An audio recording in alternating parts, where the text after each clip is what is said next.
আমি অতি সোনকালে আমাৰ যিসমূহ কাম ৰৈ আছে, যিসমূহ কাম চলি আছে, সেই কামবিলাকৰ সম্পূৰ্ণ কৰাৰ লক্ষ্যৰে আগবাঢ়িছোঁ। জিলা ষ্টেডিয়ামখন আমি এই বছৰৰ ভিতৰত সম্পূৰ্ণ কৰিম। এই বছৰৰ ভিতৰতে 1000 মানুহ বহিব পৰা এটা অডিটৰিয়ামৰ নিৰ্মাণ কামো সম্পূৰ্ণ কৰিম। ঠিক তেনেদৰে ইঞ্জিনিয়াৰিং কলেজৰ কামো সমাপ্ত হৈ আহিছে। যোৱা 2 বছৰ আগত আমি নলবাৰী মেডিকেল কলেজৰ কামো শুভাৰম্ভণি কৰিছিলোঁ আৰু 2 বছৰ খুব সুন্দৰভাৱে মেডিকেল কলেজখন চলি আছে। খুব কম দিনৰ ভিতৰত আমি নলবাৰীত এটা কনভেনশ্যন চেণ্টাৰৰ যি পৰিকল্পনা কৰিছিলোঁ তাৰ আধাৰশিলাও আমি আৰম্ভ কৰিম। আপোনালোকক জনাবলৈ পাই সুখী যে এই বছৰ ৰাজ্যিক যি আমাৰ ৰাভা দিৱস, এই ৰাভা দিৱস আমি ৰাজ্যিক ভিত্তিত অসম চৰকাৰে পাতে আৰু কলাগুৰু বিষ্ণু ৰাভা দিৱসৰ এইবাৰৰ ৰাজ্যিক ভিত্তিক কাৰ্যসূচী নলবাৰী চহৰত গৰ্ডন খেলপথাৰত অসম চৰকাৰৰ এই কাৰ্যসূচী হ'ব। অহা 20 তাৰিখে এই বিষ্ণু ৰাভা দিৱস নলবাৰী গৰ্ডন খেলপথাৰত অনুষ্ঠিত হ'ব। তাত কেইবাটাও ৰাজ্যিক ভিত্তিক বঁটা আমি ইয়াত প্ৰদান কৰিম। তাৰ লগে লগে কিছু অনুষ্ঠান তাত থাকিব আৰু আমাৰ মাননীয় মুখ্যমন্ত্ৰী ডাঙৰীয়াও এই অনুষ্ঠানত উপস্থিত থাকিব। গতিকে এই অনুষ্ঠানটো আমি খুব সুন্দৰভাৱে নলবাৰীত সুকলমে অনুষ্ঠিত কৰিম। তাৰ লগে লগে অহা 21 তাৰিখে যোগা দিৱসো আমি খুব সুন্দৰভাৱে পালন কৰিম আৰু ৰাজ্যিক যোগা দিৱস এইবাৰ বাক্সা জিলাৰ শালবাৰী অঞ্চলত অনুষ্ঠিত হ'ব। তাতো মুখ্যমন্ত্ৰী ডাঙৰীয়া উপস্থিত থাকিব। গতিকে আমি সকলো দিশতে নলবাৰীখন আগবঢ়াই নিয়াৰ কাম কৰিছোঁ। অসমৰ সকলো দিশ আগবঢ়াই নিয়াৰ চেষ্টা কৰিছোঁ।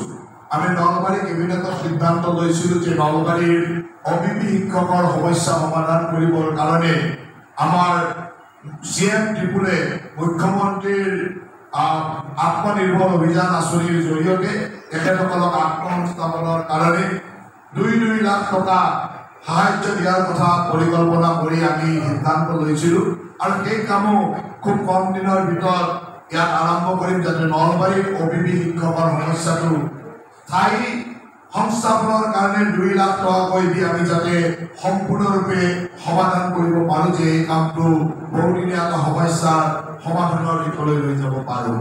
ঠিক তেনেদৰে নলবাৰীৰ যিসমূহ উন্নয়নমূলক কাম চলি আছে তাৰ লগে লগে আৰু বহুকেইটা উন্নয়নৰ আঁচনি এইকেইটা দিনৰ ভিতৰত আপোনালোকে দেখিবলৈ পাব, ইয়াত সংযোজন হ'ব।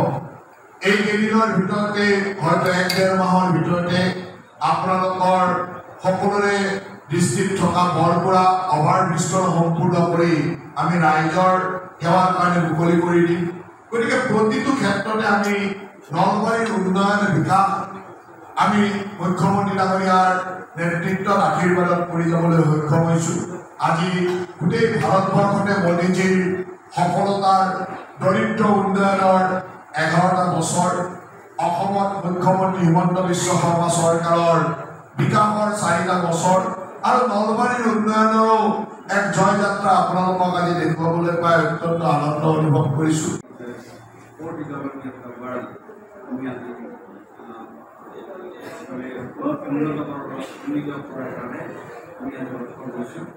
গতিকে এই গোটেই কথাবিলাক বিবেচনা কৰা আৰু ইমান স্কিম আছে যে গোটেইখিনি সময় লাগিব। আমাক এটা মহিলাবোৰে যিখিনি অসমৰ মানে অসমৰ তেখেতৰ যিখিনি মৰম, তেখেতে অসমৰ প্ৰতি যিখিনি তেখেতৰ স্নেহ, সেইটো আমি সদায় মানিব লাগিব। আৰু 2014 চনৰ প্ৰথমবাৰ মোদী ডাঙৰীয়া ভাৰতৰ প্ৰধানমন্ত্ৰী হৈ যিটো মেডেল স্পীচ দিছিল, প্ৰথম স্পীচ পাৰ্লিয়ামেণ্টে দিছিল, তাত তেওঁ কৈছিল যে any North Eastern region can any North Eastern region any new engine of economic growth for the country. Number 1. Number 2, they have to say unless North Eastern region is developed, India cannot be developed. If North Eastern region is not developed, then India is not developed.